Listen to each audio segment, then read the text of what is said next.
항공과 예상 질문과 그에 맞는 답변 작성법 같이 한번 봐보겠습니다. 면접관은 단순히 그 정답을 듣기 위해 질문을 하는 것이 아니라 지원자의 사고력, 진정성, 직무 적합성을 파악하려고 질문을 던집니다. 우선 가장 쉬운, 가장 대표적으로 지원 동기에 관한 답변을 같이 한번 봐보겠습니다. 이 질문의 의도는 무엇일까요? 모든 답변에 있어서 의미 없는 질문은 없고 의미 없는 답변이 있으면 안 됩니다. 그 질문이 왜 물어보고 면접관이 어떤 부분을 보고 싶어 하는지 먼저 그 의도를 파악하셔야 합니다. 지원 동기 같은 경우에는 본인이 진짜 이 길을 자기 주도적으로 선택을 했는지 아니면 타인에 의해서 본인의 의지와 상관없이 결정을 한 진로인 건지에 대한 확인, 그리고 단순히 승무원은 멋있다 이런 피상적인 이유가 아니라 승무원이라는 직무에 대한 이해도와 진정성을 보고자 하는 이유 때문입니다. 그리고 지원자와 항공운항과의 연결점, 어떠한 과거 경험이 있는지, 관심 분야였는지를 확인을 하기 위함입니다. 너무 즉흥적으로 단순히 대학을 가고 싶어 즉흥적으로 정한 것은 아닌지를 파악하기 위함입니다. 그래서 지원 동기에 관해 면접관이 보는 포인트는 그 지원자가 얼마나 준비가 되어 있는지, 그리고 단순히 흥미, 관심이 있어서 선택을 한 것이 아니라 진로로서의 본인 확신의 여부를 파악하기 위함이고요. 장기적인 목표와 본인과 그 직무에 대한 연관성은 어떤 게 있는지를 보기 위함입니다. 두 번째로 AI 시대의 서비스인의 필요한 능력이 무엇입니까? 라는 질문에 있어서 여러분들이 파악해야 하는 그 의도는 시대 흐름을 잘 읽고 있는지, 그리고 항공산업 트렌드에 대한 감각을 확인을 하기 위함입니다. 시대 흐름을 읽고 있는지를 통해서 본인이 항공산업 트렌드에 대한 감각을 어느 정도 지니고 있는지를 파악하기 위함입니다. 그리고 기술이 발달해도 인간의 서비스가 왜 필요한지에 대한 직업적 통찰력을 평가하기 위함입니다. AI 시대에 도입이 되었을 때 이제 승무원의 직업이 조금 불안정해진다라는 인식이 있었던 때가 있었어요. 근데 지금은 AI와 승무원이 공존을 하는 시대이기 때문에 이런 부분을 어떻게 너네가 잘 밸런스를 맞추면서 서로 협력하며 지낼 수 있는지, 어떻게 공존을 할 수 있는지를 보는 거겠죠.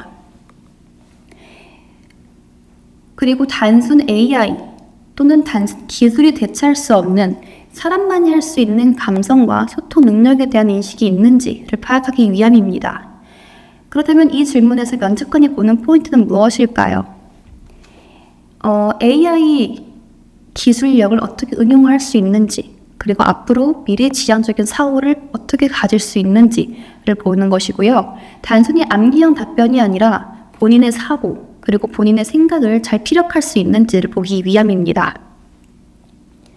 또 다른 한 가지로는 본인의 자질, 이런 단순 기술이 대체할 수 없는 사람만이 할 수 있는 능력을 가진 사람인지, 어떻게 연결을 지을 수 있는지를 파악하기 위함이죠.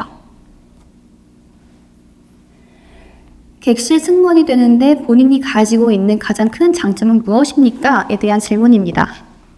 이 질문의 의도는 자기 객관화를 잘 하고 있는지 능력을 확인하기 위함이고, 승무원이라는 직무와 본인의 역량, 본인의 자질이 잘 연결되는지, 그리고 본인의 강점, 그것이 승무원 업무에 어떻게 활용할 수 있는지를 설명하는 사고의 평가입니다. 이 질문에서 면접관이 보는 포인트는 객실 승무원이라는 그 이해도, 그리고 자신의 객관적인 이해도를 보는 것입니다. 본인의 강점이 너무 추상적이지 않고요. 경험과 구체적인 사례로 어떻게 연결되어지는지를 보는 것이고, 마지막으로 자신감 있게 말하면서도 겸손한 태도를 지니는 것이 매우 중요합니다. 마지막 질문으로는 최근 항공산업에 대해 알고 있는 내용을 한 가지 말해보세요 라는 질문인데요. 이 질문의 의도는 너무나 당연하게 내가 지원을 하고자 하는 그 승무원이라는 직무, 그 항공산업에 대한 트렌드를 이해도를 보는 것이겠죠. 업계에 대한 관심도와 정보 수집을 꾸준하게 하고 있는지를 보는 것입니다. 단순히 직업만 보고 지원을 한 게 아니라 이 산업 전체에 대한 시야, 그 시각을 가지고 있는지를 평가하는 것이고요. 한국문학과에 진학 후 얼마나 능동적으로 학습하고 성장할 수 있는지를 판단하는 것입니다. 자의적으로 선택해서 입학한다면 본인이 더 능동적으로 학습할 수 있는 그런 부분들이 있겠죠. 이 질문에서 면접관이 보는 포인트는 단순 뉴스 전달이 아니라 본인 생각까지 연결을 시켜줬는지, 그냥 그 기사에 대한 답변을 하는 게 아니라 이 기사를 통해서 내가 무엇을 느꼈고 관련 이슈에 대한 본인의 표현을 보는 것입니다. 그리고 너무 옛날 기사가 아닌 자료 수집 능력과 관심도를 꾸준하게 가지고 있는지를 보는 것입니다. 오늘 영상은 여기까지입니다. 감사합니다.